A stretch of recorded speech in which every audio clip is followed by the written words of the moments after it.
कैसे हैं सर बहुत अच्छा। ये? आपका थर्ड अटेम्प्ट है और पहला इंटरव्यू नहीं सर, है? सेकंड अटेम्प्ट है, पहला इंटरव्यू। सेकंड है और पहला इंटरव्यू है, ठीक है। और कितने मॉक इंटरव्यू दिए अब तक आपने? 8-9। 8-9 दिए। क्या सलाह मिली जनरली आपको? सर कॉन्फिडेंट रहता हूँ, नर्वस नहीं होता हूँ, एंड जहाँ पे ओपिनियन मांगा जाता है ठीक से देता हूँ, एंड सर नंबर भी ठीक ठाक मिल रहे हैं। कितने मिल रहे हैं? 190 की रेंज में। 190 मिल रहे हैं। Yes sir. आज आप कैसे परफॉर्म कर पाए अपने हिसाब से? सर आप बैठे तो थोड़ा नर्वस था। अच्छा, क्या बात है। चलिए, मतलब आज की परफॉर्मेंस 190 वाली तो नहीं है, उससे थोड़ी कम है, लेकिन Yes, आपका पोटेंशियल जरूर है 190 या उससे ज्यादा का भी। तो अच्छी बात यह है कि आप दबाव में नहीं आते, मुस्कुराते रहते हैं, ये तो अच्छी बात है ना। कॉन्फिडेंस आपके अंदर अच्छा खासा है, ये बात तो माननी पड़ेगी। लेकिन अगर मैं आपको बताऊं कि क्या क्या चीजें हैं जिस पर ध्यान देना चाहिए और ज्यादा, एक तो क्या कि मैं देखूंगा ये ना थोड़ा सा ज्यादा हो रहा है। जैसे आपसे कुछ भी कहते हैं कि इसके बारे में बताओ, खट से बोलते हैं मैं देखूंगा। ऐसा लग रहा है कि मैं देखूंगा आपका आंसर है बेसिकली, और ये बार बार रिपीट कर रहे हैं। तो क्या करना है कि इसको चेंज करके, कभी है कि सॉरी सर ध्यान नहीं आ रहा, सॉरी सर मैं इस पर थोड़ा स्टडी कर लूंगा, मैं इसको देख लूंगा, है ना। एक ही लैंग्वेज बार बार नहीं बोलनी है, लैंग्वेज चेंज कर करके। सॉरी वाला भाव ज्यादा है, ये भाव ज्यादा ना है कि चलो कोई बात नहीं आगे बढ़ो, ये भाव नहीं आना चाहिए, है ना। दूसरा, आप जब हिंदी बोलते हैं तो हिंदी आप बोलते हैं अंग्रेजी माध्यम में, कि मैं वहां जा रहा था एंड रास्ते से कोई आ गया एंड। ये एंड क्या होता है भाई? हिंदी के वाक्य में एंड लगाने की क्या जरूरत है? और बोलो। आपको लग रहा है ऐसा नहीं बोला आपने? रिकॉर्डिंग मिलेगी, देखना ध्यान से शुरू के हिस्से में विशेष रूप से। तो ये मतलब अंग्रेजी के शब्दों का इस्तेमाल करना चाहिए, कोई दिक्कत नहीं, लेकिन वहां जहां जरूरी हो। कोई तकनीकी शब्द है, हिंदी में नहीं बोल सकते उसको, पर ये एंड और तो ऐसा शब्द नहीं है कि उसको हिंदी में नहीं बोल सकते, है ना। तो वाक्यों को हिंदी का ही रखिए, और वो उससे थोड़ा नकलीपन सा लगता है। तीसरी बात यह है कि आपको किसी ने ये ज्ञान दिया है कि स्माइल करते रहना है। स्माइल करना अच्छी बात है, लेकिन हमेशा नहीं। कहीं कहीं ऐसा लग रहा है कि जहां स्माइल की जरूरत नहीं है वहां भी स्माइल कर रहे हैं। जैसे प्रश्न सुनते हुए स्माइल करना, कहीं उत्तर नहीं आता वहां स्माइल करके कहना कि मैं देखूंगा। तो स्माइल कहीं कहीं ऐसा लग रहा है कि अनावश्यक है। Yes sir. तो जब आप अपना रिकॉर्डिंग देखेंगे ना, इस पर्सपेक्टिव से ध्यान से देखना, तो बात समझ में आएगी।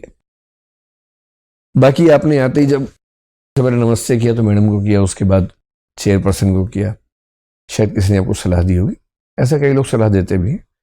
हमारी जनरल एडवाइस ये है कि चेयरपर्सन को पहले कर दीजिए, ठीक है सर। फिर मैडम को, फिर बाकी मेंबर्स को। उसका पर्पस सिर्फ इतना है कि जो चेयरपर्सन है यूपीएससी में ना, नंबर वो देगा आपको।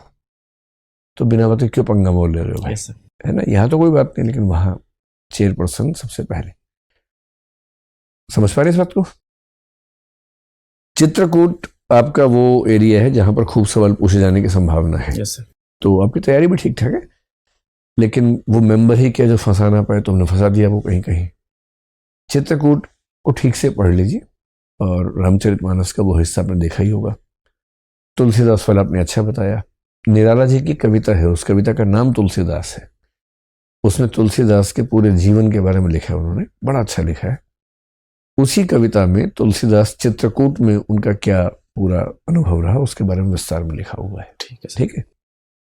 और भायप भक्ति जो है, राम भक्ति में एक महत्वपूर्ण कंसेप्ट है कि भरत की भक्ति राम के प्रति जो है उसका नाम भायप भक्ति है।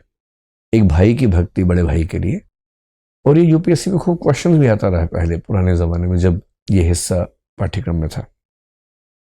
अब भक्ति का जिक्र आएगा तो फिर नवधा भक्ति पता होनी चाहिए आपको, है ना। तो भक्ति काल वाला हिस्सा, विशेष रूप से तुलसीदास जी वाला हिस्सा, राम भक्ति का भी वाला ठीक से देख लीजिए। ठीक है सर। और चित्रकूट में जो विश्वविद्यालय है वो ग्रामीण विश्वविद्यालय नहीं है, ग्रामोदय विश्वविद्यालय है। उसका नाम कम से कम ठीक बोलिए, चित्रकूट ग्रामोदय विश्वविद्यालय। उसको स्टडी कर लीजिए, बड़ा अच्छा एक्सपेरिमेंट माना जाता है।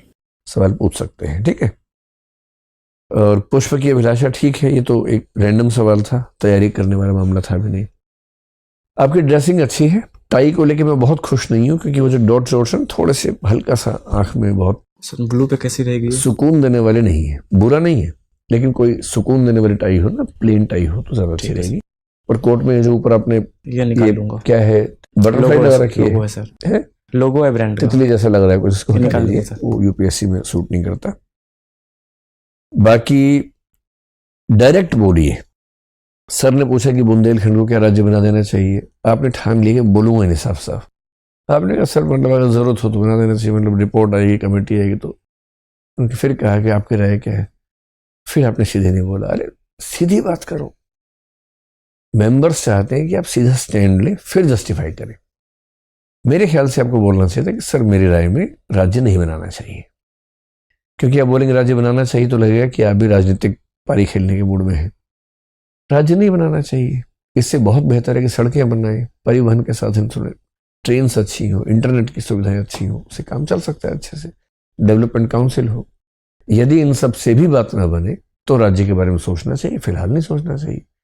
जब आप डायरेक्ट स्टैंड लेंगे और वो भी ऐसा स्टैंड जो आपके सामान्यता हित में नहीं जा रहा है, तो इससे हम कन्विंस होंगे, हम आप नच कर पाएंगे कि आप ही सही उम्मीदवार हैं जिसकी तलाश हम लोग कर रहे हैं।